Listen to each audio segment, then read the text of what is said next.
సీఎండీతో తెలంగాణ విద్యుత్ కాంట్రాక్టు ఉద్యోగుల చర్చలు విఫలమయ్యాయి. సమస్యలు పరిష్కరిస్తేనే సమ్మె విరమిస్తామని తేల్చి చెప్పారు ఉద్యోగులు. మరిన్ని వివరాలను మా ప్రతినిధి రాజ్ కుమార్ అడిగి తెలుసుకుందాం. రాజ్ కుమార్, చెప్పండి, సీఎండీతో టీ విద్యుత్ కాంట్రాక్టు ఉద్యోగుల చర్చలపై మీ దగ్గర ఉన్న పూర్తి సమాచారం ఏంటి? అనుశ్రీ, గత 3 రోజుల నుంచి తెలంగాణ కాంట్రాక్ట్ ఉద్యోగులందరూ కూడా సమ్మెను చేస్తున్నారు. 3 రోజులుగా కొనసాగుతున్నటువంటి సమ్మెతో తీవ్రంగా తెలంగాణలో కరెంటు కష్టాలు నెలకొన్నటువంటి పరిస్థితి ఉంది. ఈ నేపథ్యంలో TSSPDCL చైర్మన్ సీఎండీ రఘుమార్ రెడ్డి కొద్దిసేపటి క్రితమే కాంట్రాక్ట్ ఉద్యోగుల నుంచి 11 మందిని చర్చలకు పిలవడం జరిగింది.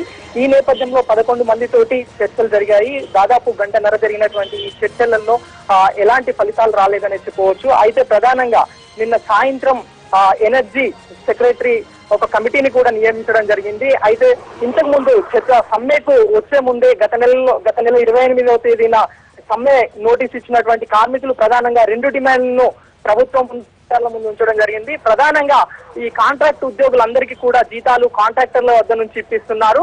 ఇది పూర్తిగా రద్దు చేయాలి. నేరుగా ఉద్యోగస్తులు ఎవరైతే ఉన్నారో వారికే జీతాలు ఇవ్వాలనేది ప్రధానమైనటువంటి డిమాండ్. దాదాపు గత 15 సంవత్సరాల నుంచి కూడా 22,000 మంది ఉద్యోగులు కాంట్రాక్ట్ పద్ధతిలోనే కొనసాగుతున్నారు. వీరిని కూడా పర్మనెంట్ చేయాలని చెప్పేసి కూడా రెండవ డిమాండ్. అయితే ప్రధానంగా మొదటి డిమాండ్ నెరవేర్చిన పక్షంలో కాంట్రాక్ట్ ఉద్యోగుల్ని పర్మనెంట్ చేసే విషయం పైన ఇప్పుడే ఒత్తిడి తీసుకురామని చెప్పేసి కూడా ఉద్యోగులు ఇదివరకే చెప్పినటువంటి పరిస్థితి ఉంది. అయితే ప్రధానంగా నిన్న గవర్నమెంట్ నియమించినటువంటి కమిటీ కూడా డిమాండ్స్ తెలుసుకునేందుకే ఏర్పాటు చేయడం జరిగింది. ఈ పూర్తి నేపథ్యంలో ఇంతకు ముందు గంటన్నర సమయం పాటు జరిగినటువంటి చర్చలు పూర్తిగా విఫలమయ్యాయి.